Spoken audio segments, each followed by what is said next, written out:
Convidar você para a nossa meditação da manhã, que está em Lucas. Você que trouxe a sua Bíblia, abra por favor no Evangelho de Lucas.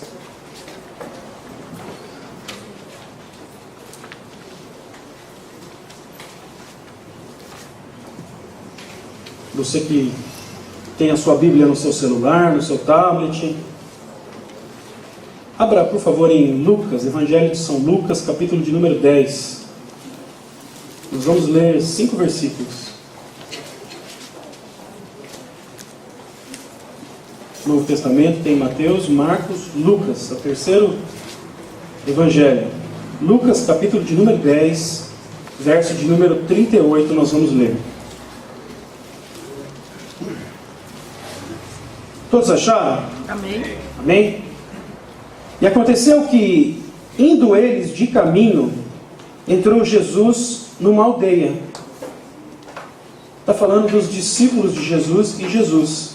Eles estavam andando pelo caminho que chegava até uma aldeia chamada Betânia. Jesus e seus discípulos estavam indo para Betânia. E certa mulher, que por nome Marta, o recebeu em sua casa.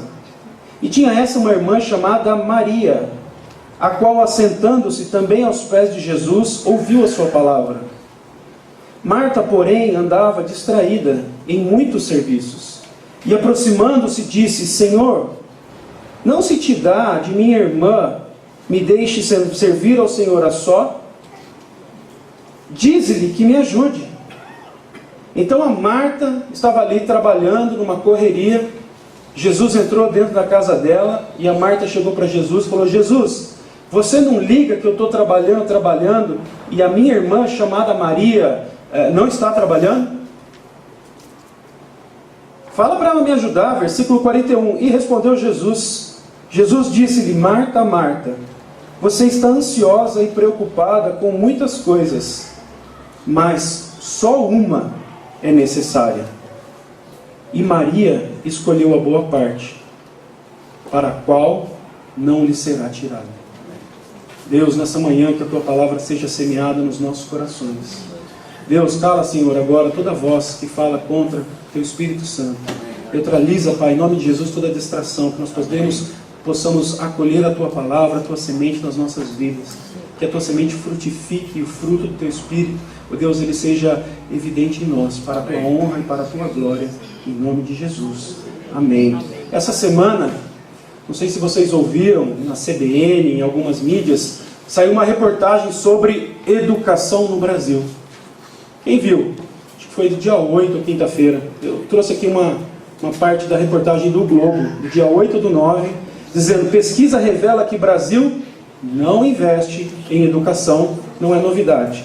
A Organização das Nações Unidas para a Educação, Ciência e Cultura, a Unesco, lançou o Relatório de Monitoramento Global da Educação de 2016, com o tema Educação para as Pessoas e o Planeta, criar futuros sustentáveis para todos. Segundo o estudo, é preciso mudar a maneira como a educação é pensada, pois ela, muito além de apenas transferir conhecimentos, tem a responsabilidade de fomentar os tipos certos de habilidades, atitudes e comportamentos.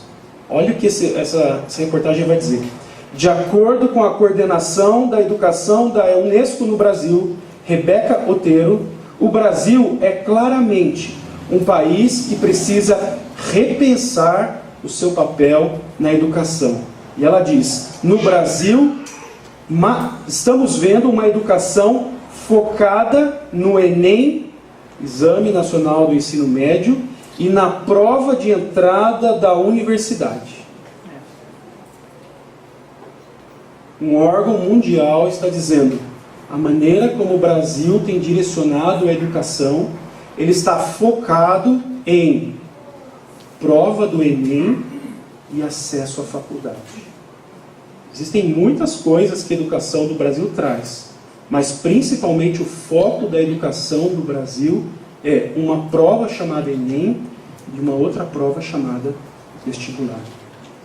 Irmãos, qual é o papel da educação no Brasil? Será que o papel da educação no Brasil ele se resume a ensinar crianças a fazer uma prova do Enem e a jovens a fazer um vestibular? A educação que parte do conceito de você ensinar uma pessoa a aprender, de você levar uma pessoa a compreender, raciocinar, questionar, criticar. A educação que tem toda essa arte maravilhosa por trás dela, ela está sendo resumida no Brasil a 2 provas: o Enem e o vestibular. Não é estranho como a educação do Brasil tem priorizado a própria educação? Tem tantas coisas que a educação precisava desenvolver, ou precisava ser destacada, ou que é destacada em órgãos mundiais, é que o Brasil investe em 2 provas. E o problema não é só a educação, a saúde. Saiu um outro relatório, eu falei agora para vocês, que o Brasil gastou 3 bilhões de reais em tratamento de doença. E gasta 1,3 bilhão em prevenção de doença. O orçamento do Brasil, do Ministério da Saúde, mais ou menos de 2 a 3% só é voltado para prevenção. Olha o foco do ensino no Brasil, que ao invés de criar pessoas que pensam, questionam, absorvem, em todos os âmbitos, escolares, comunitários, sociais, religiosos, ao invés de criar pessoas que aprendem, pensam e raciocinam, nós estamos treinando pessoas para fazer 2 provas. E na saúde, ao invés de a gente fazer o que é mais importante, que é a prevenção, nós estamos fazendo tratamento. Não é estranho essa mudança de prioridades que o Brasil tem? Agora, não é só o Brasil, a saúde, a educação, a economia, a política, os aspectos no Brasil. Quando nós lemos Lucas, capítulo de número 10, verso de número 38 a 42, nós vemos exatamente esse mesmo cenário. E ele é representado por 2 mulheres, uma chamada Marta e outra chamada Maria. Jesus chega dentro de uma casa. Jesus chega diante dessas 2 mulheres, e uma mulher está correndo, na correria maluca do seu dia a dia, fazendo atividades. E se parece muito conosco. Essa mulher se chama Marta. E tem outra mulher que também devia ter um monte de atribuição para fazer, mas ela prefere, ou ela elege estar ao próximo de Jesus como algo mais importante do que todas as suas atribuições de vida. Quando eu olho para Marta, para Maria, para a educação no Brasil, para a saúde no Brasil, eu percebo que nós estamos, como seres humanos, trocando coisas que são importantes por coisas que são urgentes. Existem coisas que são fundamentais às nossas vidas e que elas são importantes. São coisas que sem elas nós não vamos ter mudanças de vida, sem elas nós não vamos ter mudanças de realidade. São coisas fundamentais e importantes e que normalmente não têm status de muita prioridade nas nossas vidas. E existem coisas que são urgentes, a gente é assolado o dia inteiro por coisas urgentes. E a gente passa todos os dias nessa guerra, de puxa para lá, nesse cabo de guerra, para decidir entre o que nós vamos fazer, se é aquilo que nós precisamos realmente fazer, que é importante. Quem sabe que seria a saúde, investir em prevenção. Quem sabe seria a educação realmente gerar uma geração de pessoas que pensam e questionam. Ou nós estamos correndo atrás de coisas urgentes. Saibam, as coisas urgentes, elas vão ficar batendo a porta da sua vida, da minha vida, todos os dias. E não que as coisas urgentes não sejam importantes. As coisas urgentes, muitas são importantes. Mas tem muitas coisas que batem na porta das nossas vidas. Nós despendemos tempo, nós colocamos esforços, nós se envolvemos, que na verdade é uma perda de tempo. Você quer ver a mais moderna de todos? Rede social. É muito legal.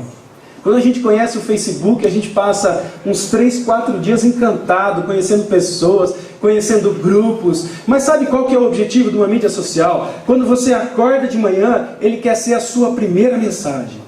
E hoje eu acordei de manhã, lembrei, abri meu celular e estava lá. Aniversário da Sara Beatriz. Olha que legal que o Facebook me falou. Ele me lembrou que é aniversário de uma irmã aqui da comunidade. Parabéns, Sara. Feliz aniversário. É importante você celebrar momentos, mas a mídia social, ela tem roubado o nosso tempo de situações que são realmente importantes. E nós estamos demandando tempo, esforço, investimento em coisas que são urgentes. Estamos perdendo tempo de fazer coisas que são realmente importantes. Quer ver uma coisa que é interessantíssima? Por exemplo, igrejas, instituições fazem programas de casais. Faça um programa para aprender como me relacionar com a minha esposa. É importante, é fundamental nós temos esse direcionamento. Nós temos cursos que ensinam a nós homens como ser bons maridos. É importante saber como é ser um bom marido. Eu, quem sabe, preciso me especializar nessa área. Tem cursos que ensinam as mulheres como ser uma boa dona de casa. Tem cursos que ensinam os filhos como ser um bom filho. Tem curso que ensina nós a nos relacionar com o nosso próximo. Sabe por quê? Porque todos nós queremos ser bons pais, todos queremos ser bons filhos, todos nós queremos ser bons maridos, todos nós queremos ser bons cidadãos, todos nós queremos ser bons. E nós precisamos também ser bons discípulos de Jesus. Agora o que esse texto fala é Jesus conversando com Marta. Marta, a Maria escolheu uma coisa que é necessária. A Maria percebeu que de dentre as muitas coisas que ela queria ser, só uma era necessária. E o que ela percebeu que era necessária é ser uma discípula, uma mulher que está próxima de Jesus. Sabe por quê? Porque a gente gasta muito tempo querendo aprender a amar as nossas esposas, a respeitar os nossos maridos, a sermos filhos obedientes. E quando nós temos um relacionamento com Deus bem embasado, estruturado, é impossível nós não sermos bons maridos. Nós vivemos tentando nos relacionar muito bem com os nossos pares, com os nossos esposos, com as nossas esposas, com os nossos companheiros de trabalho. Nós estamos sempre buscando esses relacionamentos horizontais. E nós estamos esquecendo de algo que é realmente importante. Estamos deixando as coisas urgentes substituir a mais importante, que é o nosso relacionamento para com Deus. No momento em que nós nos relacionamos com Deus, onde nós instituímos um relacionamento para com Ele, nós vamos desenvolver amor para com o nosso cônjuge, respeito para com o nosso marido, obediência aos nossos pais. O ser humano tem corrido atrás de coisas urgentes. Eu preciso aprender isso, preciso aprender aquilo. Nós precisamos sim aprender muitas coisas. Mas nós estamos deixando de lado a coisa mais importante, que é relacionamento com Deus. E nessa manhã eu quero falar de 2 aspectos importantes do relacionamento com Deus. O primeiro é a questão de nós sermos discípulos de Jesus. Sermos discípulos de Jesus. O que é ser um discípulo de Jesus? Ou o que significa ser um discípulo de Jesus? A Bíblia fala sobre 2 tipos de pessoas que caminhavam próximo de Jesus: os seus discípulos e os seus seguidores. Por onde Jesus andava uma multidão de pessoas atrás dele. Os mais próximos, que eram chamados discípulos, e aqueles que mais seguiam Jesus e que eram chamados de seguidores, que conforme as oportunidades, as bênçãos, os milagres, eles estavam ao lado de Jesus. Mas quando Jesus dizia uma palavra que promovia ou que convidava a uma transformação de vida, os seguidores, aqueles que queriam os milagres, aqueles que só queriam a parte boa, eles se afastavam. E aqueles que realmente queriam ter um relacionamento próximo com Jesus, que eram seus discípulos, eles aprendiam a caminhar com o Mestre. Sabe por quê? Porque às vezes a gente acha que ser discípulo de Jesus é vir à igreja todo domingo, é ler a Bíblia, quem sabe, algumas vezes na semana, e orar quando os nossos filhos vão dormir ou antes de uma refeição. Eu gosto muito de Olimpíadas, eu gosto bastante do atletismo. O atletismo tem aquela prova do salto em altura, onde o atleta vai lá, coloca a barra, pula, conforme a marca que é colocada para ela. Qual é o parâmetro que nós temos colocado de discípulo de Jesus nas nossas vidas? Sabe qual que é um dos nossos problemas? Nós achamos que ser discípulo de Jesus é vir na igreja uma vez, orar um pouquinho e ler um pouquinho de Bíblia. Irmãos, esse parâmetro ele é muito baixo. Não é esse o caminho que Deus tem para nós. Não é essa a característica ou perfil do discípulo que Jesus está procurando. E aí nós temos que colocar a nossa barreirinha um pouco mais alta, porque nós nos comparamos com pessoas que não conhecem Jesus e falamos, olha que legal, pelo menos estou indo a uma igreja, pelo menos eu oro com os meus filhos, e às vezes até eu ensino meu filho a orar errado. Esses dias eu estava compartilhando com os irmãos no culto, eu descobri que eu estou ensinando meu filho a orar errado. Quando ele tinha 2 ou 3 anos, ele tinha muito pesadelo, João Pedro. E ele pedia, fala, pai, eu tenho pesadelo, mãe, eu tenho pesadelo, me ajuda a orar. E nós íamos lá com ele antes de dormir, e no começo das orações, toda vez a gente falava, Deus abençoe o João Pedro, que ele não tenha pesadelo, que ele durma bem, em nome de Jesus, amém. E aí isso foi se perpetuando, continuando, e hoje toda vez que nós vamos orar com o João Pedro, vamos orar? Vamos, Deus abençoe o João Pedro, que ele não tenha pesadelos, que ele não tenha, em nome de Jesus, amém. Eu falei, olha o que eu estou constituindo, ou que nós estamos criando junto ao próprio filho que está aqui do lado, uma pessoa que entende que relacionamento com Deus é pedir para Deus apenas que não tenha pesadelo. E aí, se João Pedro for criado dessa maneira, ele vai chegar com seus 15 anos e João Pedro, como é a sua relação com Deus? Ótimo, eu oro toda noite. Como você ora? Senhor Jesus, me abençoa, que eu não tenha pesadelo, que eu durma bem, em nome de Jesus, amém. Você ora, João Pedro? Oro todas as noites. Como? Exatamente dessa maneira. Porque o que Jesus está nos ensinando a ser discípulos não é uma vida de práticas religiosas. O que Jesus quer e procura dos seus discípulos é uma coisa chamada transformação de vida. Transformação de atitudes. Evangelho de Mateus, no capítulo de número 7, verso de número 22, diz assim, muitos me dirão naquele dia, Jesus falando com seus discípulos, sobre o último dia, onde as pessoas serão julgadas. Muitos me dirão naquele dia, Senhor, Senhor, não profetizamos nós em Teu nome? E em Teu nome não expulsamos demônios? E em Teu nome não fizemos muitas maravilhas?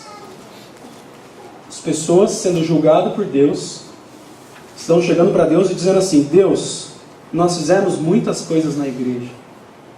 Nós expulsamos demônio, nós levamos a Sua palavra. E o que Jesus fala para elas nesse último dia? Então lhes direi abertamente, nunca vos conheci, apartai-vos de mim, vós que praticais a iniquidade. O que Jesus está falando é que não é a religião que vai salvar. Não é a religião, aquilo que nós fazemos dentro de um prédio, dentro de uma comunidade. Mas a nossa busca de transformação. É isso que Jesus chama de fruto de arrependimento. Produzir frutos dignos de arrependimento. Aquele que roubava, não roube mais. Aquele que mentia, não minta mais. Aquele que caminhava nas trevas, não caminhe mais. Encontre a Jesus e tenha uma mudança de atitudes. Porque se a nossa relação com Deus, ela vem caminhando há muitos anos, e nós não temos frutos dignos de arrependimento, nós precisamos entender e olhar para como está o nosso relacionamento com Deus. Não dá para caminhar como discípulos de Jesus e não lutar para ser um bom marido. Não dá para caminhar, conhecer Jesus e lutar e batalhar para não ser uma boa esposa. Não dá para você conhecer e caminhar com Jesus e não ser, quem sabe, o melhor funcionário da sua empresa, ou buscar batalhar de uma maneira correta para você ser um bom profissional, um bom marido, uma boa esposa, ser um bom funcionário, um bom cidadão. Porque a Bíblia fala que pelos frutos nós conhecemos a árvore. E nós achamos que um relacionamento de discípulo com Jesus é só ler uma Bíblia, fazer uma oração e vir à igreja. Não é isso.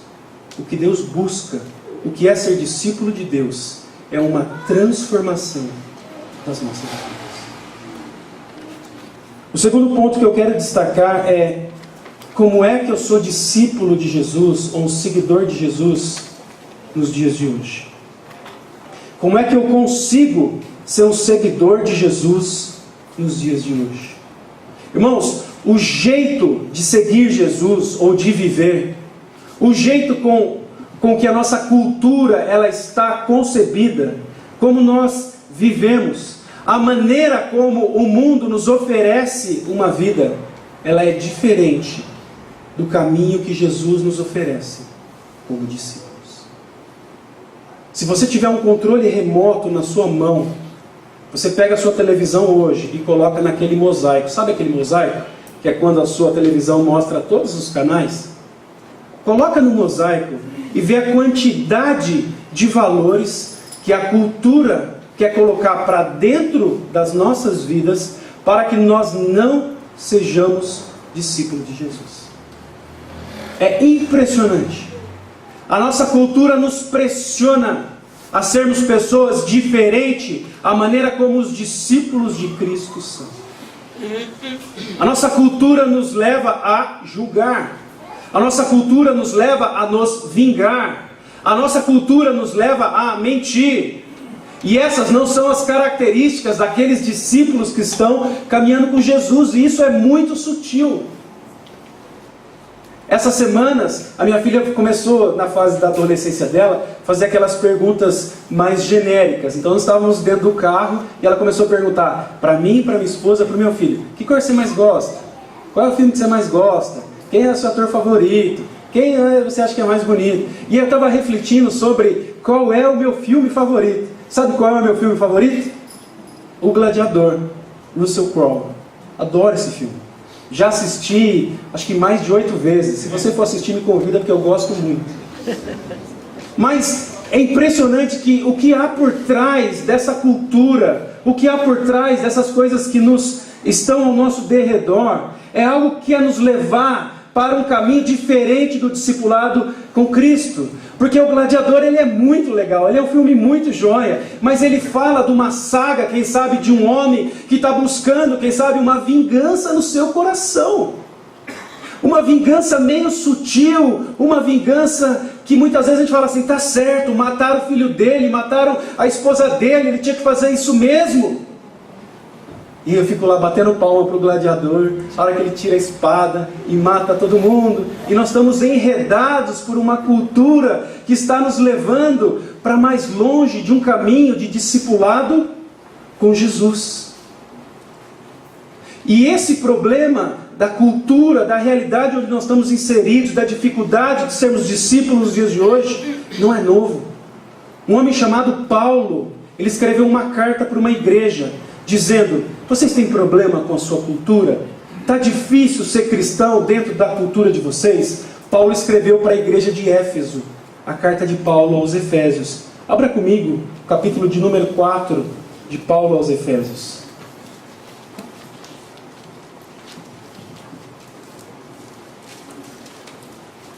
Efésios 4. Olha o Paulo destacando as influências que a cultura traz para a nossa sociedade. Efésios 4, 17. Todos acharam? Amém. E digo isso, e testifico no Senhor, para que não andeis mais como andam também os outros gentios, na vaidade das suas mentes. Não andem como os outros na vaidade dos seus pensamentos. Versículo 18. Entenebrecidos no entendimento, separados da vida de Deus pela ignorância que há neles, pela dureza do seu coração, os quais, havendo perdido todo o sentimento, se entregaram à dissolução pura, com avidez, cometendo todo tipo de impureza. Mas vós não aprendestes assim com Cristo, se é que tendes ouvidos e nele foste ensinados, como está a verdade de Jesus. Versículo 22. Que quanto ao trato passado vos despojeis do velho homem, que se corrompe pelas concupiscências do engano, e vós removeis no espírito da vossa mente, vos revistais do novo homem, que segundo Deus é criado em verdadeira justiça e santidade.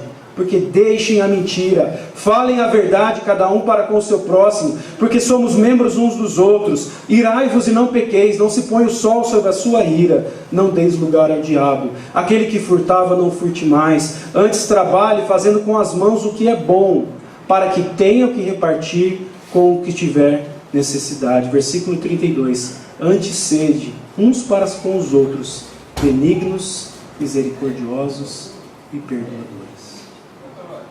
O que o Paulo está dizendo é assim: não andem como os outros. Não deixe essas características da sua cultura para trás. Se revistam do novo homem. Sejam pessoas benignas, misericordiosas e perdoadoras. Sabe o que o discípulo de Jesus tem que batalhar em muito nos dias de hoje? Verso 25. Deixem a mentira. Irmãos, é impressionante como a mentira ela tem encharcado e ensopado a nossa sociedade. É tanta mentira no nosso meio, são tantas relações que são constituídas através de uma mentira, que às vezes a gente começa a questionar o que é mentira e o que é verdade. E a gente começa a transformar a mentira em verdade. E mentira é mentira, e verdade é verdade. A constituição de relacionamentos a partir de mentira, ela é igual a um homem que constrói uma casa sobre areia. Vai bater o vento, vai bater a chuva, e se a sua casa estiver baseada, se os seus relacionamentos de amizade, de trabalho, afetivos, conjugais, estiverem baseados numa mentira, vai cair. Cedo ou tarde, se nós não tirarmos o nosso relacionamento da mentira, é igual uma construção, igual nós estamos construindo aqui na nossa comunidade, de tijolo oco. Vai vir o vento e vai cair. Sabe por que as pessoas mentem? As pessoas mentem porque elas têm medo de dizer a verdade. Tem medo de saber o que a pessoa vai pensar de mim se eu falar a verdade para ela. O que o meu cônjuge vai pensar de mim se ele descobrir isso da minha vida? Ou o que os membros da minha comunidade ou da igreja vão pensar de mim se eu falar desse lado que eu não quero falar? Será que eles vão me amar? Será que eles vão continuar me seguindo?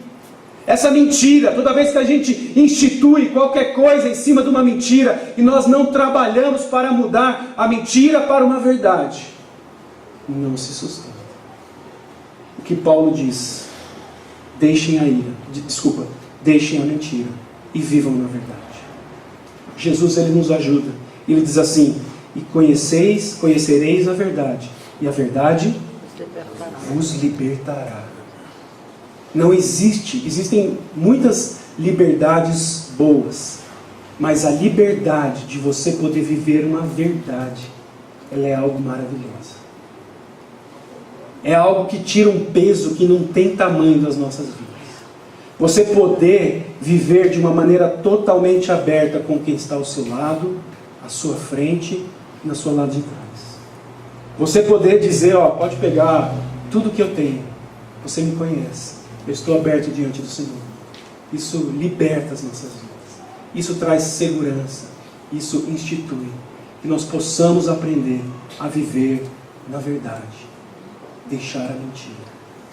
Segundo conselho que Paulo nos dá é: irai-vos e não pequeis. Paulo não está dizendo assim, não ire, porque ele sabe que é impossível. Não é todo mundo que tem a paciência do Edgar, ou quem sabe a paciência do César, ou a paciência do pastor Justinho. Não é todo mundo que tem essa capacidade de ter um controle. Ele está falando, você vai se irar, Você vai ter momentos que você vai de 0 a 100 em 5 segundos. Principalmente se nós formos mais explosivos e formos, quem sabe, com pólvora pequena. Ele está dizendo, irai-vos, nós vamos pecar, a não ser que você tenha sangue de barata. Sangue de barata é quem não tem sentimento. Nós temos sentimento. A palavra está dizendo, quando você se irá, porque você vai se irar e eu vou me irar, não peque. Amém. Quando chegar aquela ira que assalta as nossas vidas, que você fala, eu fui subtraído, esse cara merece, essa moça merece, eu quero colocar o peso da minha mão na cara dela, eu quero fazer justiça com as minhas próprias mãos. Quando chegar esse momento, é nessa hora que Jesus fala, pode irar, porque todo mundo se ira, mas não peque. Não peque. Você sabia que quando você fala alguma coisa, quando você faz alguma coisa em ira, a chance de você pecar é, quem sabe, 99,9%? E quando Deus escreve aqui, Ele diz, irai-vos e não pequei. Não deixe o sol se pôr sobre a sua ira. Sabe o que Ele está falando?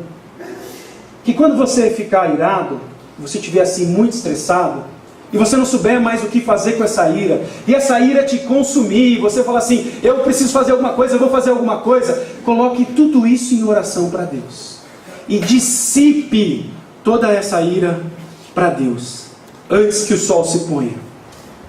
Dilua essa ira que está dentro de você, não nas outras pessoas, mas coloque diante de Deus, dissipe isso. Sabe por quê? Porque a ira, quando dorme no nosso coração, ela gera uma coisa chamada amargura. A Bíblia fala lá em Hebreus que a amargura, a raiz de amargura do nosso coração, ela é a raiz de muitos males, e ela pode levar as pessoas, sabe a quê? A perder e ficar longe da graça de Deus. Então quando você estiver irado, quando você não souber o que fazer, não fale, não responda, não tenha atitude, coloque tudo disso diante de Deus e fala, Deus, dilui essa raiva, dilui essa ira, dilui isso que está dentro de mim, porque eu não posso deixar que essa ira se transforme em amargura. Porque se o nosso coração estiver amargurado, todas as nossas atitudes vão ser atitudes amarguradas. O coração amargurado, ele tem uma raiz de amargura que ele multiplica para todos os membros das nossas vidas. Nós vamos ser pessoas que reclamamos, vamos ser pessoas que murmuramos, nós vamos ser pessoas que estamos o tempo inteiro irritados, nós vamos ser pessoas que estamos constantemente amargurados. Por quê? Porque nós não diluímos a ira do Senhor, a ira que é colocada sobre as nossas vidas no Senhor. E o único remédio para isso é nós diluirmos a ira que chega até nós, orando e colocando diante de Deus. Aprendendo a controlar as nossas emoções. Por isso, deixem a ira, deixem a mentira. Por isso, se você se irar, e você vai irar, não peque. E versículo 28. Aquele que roubava, não roube mais. Antes, trabalhe, faça o que é certo, fazendo com as mãos o que é bom, para que tenha o que repartir com o que tiver necessidade. O roubar aqui, o verbo original no grego, ele não tinha só a intenção do roubar em si. O verbo no português, o roubar, está falando de você subtrair materiais. Ele fala disso sim. Se você realmente subtrair ou tinha uma vida disso, abandone isso. Não é isso que Deus tem para nós. Mas o verbo furtar ou roubar no original, ele tem o contexto de você estar legisando ou prejudicando qualquer um. Por exemplo, o marido que não é presente dentro de casa, o que é omisso dentro da sua casa, ele está furtando a sua família de uma convivência harmônica. A esposa que não está oferecendo o seu tempo para a organização da sua casa, gestão, no papel da mulher de submissão, ela está furtando a sua família de situações de mais equilíbrio. O filho que não está sendo obediente, não está sendo respeitoso à vontade do pai, ele está furtando a sua família do equilíbrio que Deus criou. E o Paulo está dizendo, você que furtava, não furte mais. Antes, seja uma pessoa que ajuda. Seja uma pessoa que apoia. Seja uma pessoa que olha para a dificuldade do próximo e fala, eu também tenho dificuldade, mas eu posso te ajudar. Todos nós queremos ser bons. Todo mundo aqui quer ser bom. Quem aqui não quer ser bom? Se não quiser ser bom, a gente já ora para Deus transformar a sua maneira de pensar. Todos nós queremos ser bons pais, bons filhos, bons avós, bons tios, bons cristãos, bons amigos do pastor, bons amigos dos nossos amigos, todos nós queremos ser bons, mas tem um problema, que a gente está trocando o que é importante por aquilo que é urgente. Nós precisamos ter um bom relacionamento com Deus, amém, para que nós sejamos bons pais, bons maridos. Nós estamos trocando a nossa agenda de coisas importantes por coisas urgentes, que furtam o nosso tempo e não nos deixam nos relacionar com Deus. Não nos relacionando com Deus, nós não somos maridos que amam, nós não somos mulheres que são submissas, nós não somos filhos que respeitam, nós não somos netos que respeitam, nós não somos cidadãos que respeitam a sua Constituição, nós não somos amigos que olham para a necessidade do próximo, nós estamos correndo atrás de coisas urgentes, estamos esquecendo do mais importante, que é o relacionamento com Deus, o ser discípulo. E ser discípulo não é uma vida de religião. Ser discípulo é uma vida de transformação pela palavra de Deus. Fugindo da mentira. Quando você se irá fugindo das atitudes, controlando as emoções. Ser discípulo de Jesus é você parar de subtrair as coisas dos outros. É você viver com o senso de eu posso te ajudar. Sabe como o Paulo termina esse capítulo, verso 32? Ele fala de nós termos 3 atitudes. Primeiro, sejam bons. Olha que coisa simples. Bondade, ela não é um sentimento, ela é uma atitude. Sejam pessoas boas para com aqueles que vivem ao seu lado. E não é o bom porque eu preciso ser bom, não porque eu quero ser bom. E quando eu vejo que eu chego em casa e minha esposa está toda atarefada e eu falo, eu posso te ajudar? Ou o meu marido está cansado, está com uma dificuldade, eu falo, eu posso te servir? Hoje de manhã eu estava preparando, pensando na mensagem, e o que eu mais queria era um café. Minha esposa chegou para mim e falou assim, posso te servir um café? São coisas simples que nós podemos fazer de bondade, que Deus fala, é com essas atitudes, é dessa maneira que nós nos tornamos discípulos de Jesus. Sejamos pessoas boas, sejamos pessoas compassivas, compaixão. É amor, paixão para com o outro.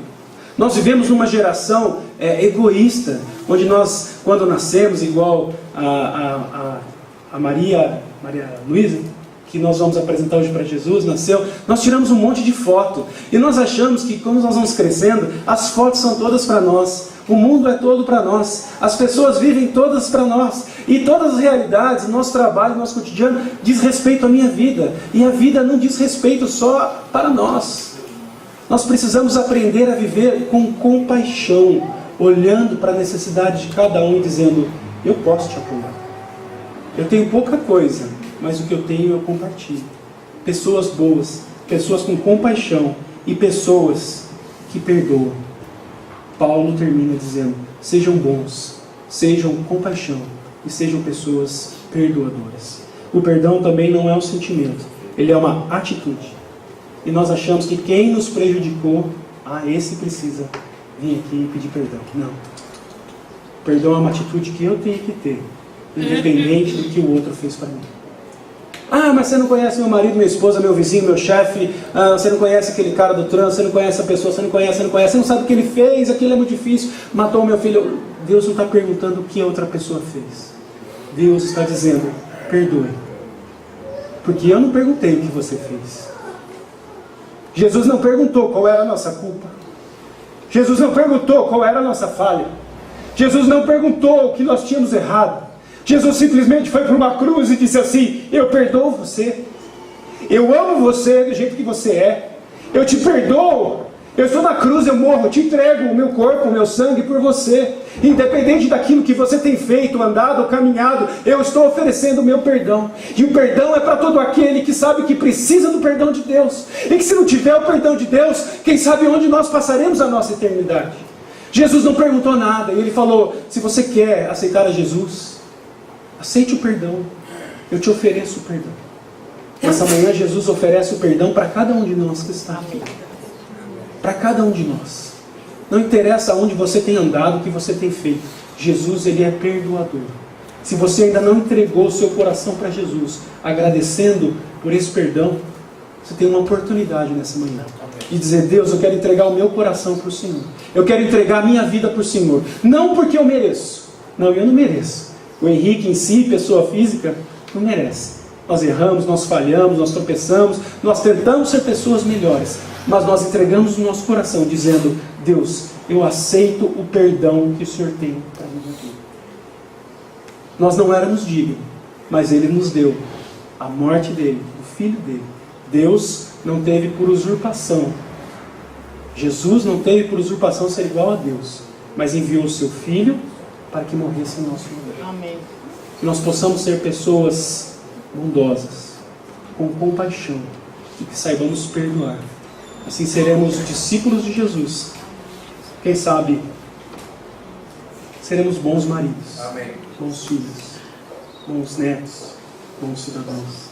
Queria convidar você que compreendeu a palavra dessa manhã, ter um momento de oração. Um momento onde nós conseguimos entender de Deus o que Ele espera de nós. Deus não espera de nós religião. Não. Deus não quer que nós estejamos nos relacionando com Ele só dentro desse lugar, através de uma oração única, através de uma vida repetitiva. Deus quer que nós tenhamos um relacionamento com Ele que nos leva à transformação. Não instituir as nossas vidas em cima de mentira. Controlar as nossas emoções e viver uma vida de perdão. Vamos orar. Deus, essa manhã nós queremos colocar os nossos corações diante do Senhor e te agradecer, Senhor, pela Tua palavra, Senhor. Obrigado, Senhor, porque a Tua palavra, ela nos ajuda, nos edifica, nos ajuda a sermos pessoas melhores. Que nós possamos, ó Deus, fugir das mentiras, ó Deus, que tem assolado as nossas vidas. Que nós possamos viver a verdade e a verdade do Senhor. Deus, nós não queremos esconder, não queremos maquiar, não queremos ter ó Deus, uma vida ou palavras duplas. Nós queremos ser autênticos ao Senhor. Nós queremos ser verdadeiros. Ó Deus, a Tua palavra diz que a Tua verdade nos liberta. Que nessa manhã a Tua verdade possa libertar as nossas vidas. Que a verdade do Senhor, ó Deus, venha sobre nós e nós possamos vivenciar uma verdade, não uma mentira. E nos libertar dessas amarras da mentira, Pai. Em nome de Jesus, nos ajuda a ser pessoas que conseguem controlar as nossas emoções. Que conseguem, Pai, ter mansidão, domínio próprio. Ó Deus, nós possamos, Pai, desenvolver o fruto do Senhor, uma mudança de atitude. Nos faz pessoas melhores, pessoas que buscam a bondade, a compaixão e o perdão. Deus, que nessa manhã nós possamos entregar o nosso coração diante do Senhor e dizer: muitas vezes o nosso coração está escuro, o nosso coração ele está, quem sabe, atolado numa sujeira. Pai, limpa o nosso coração, nos dá um novo coração. Tua palavra diz que o Senhor tem um novo coração para as nossas vidas, e assim nós teremos novas atitudes, que nós saibamos lidar com as situações importantes e urgentes das nossas vidas, e que nós possamos aprender que nós devemos buscar em primeiro lugar o reino de Deus e a sua justiça, e que as demais coisas nos serão acrescentadas. Em nome de Jesus. Amém. Amém.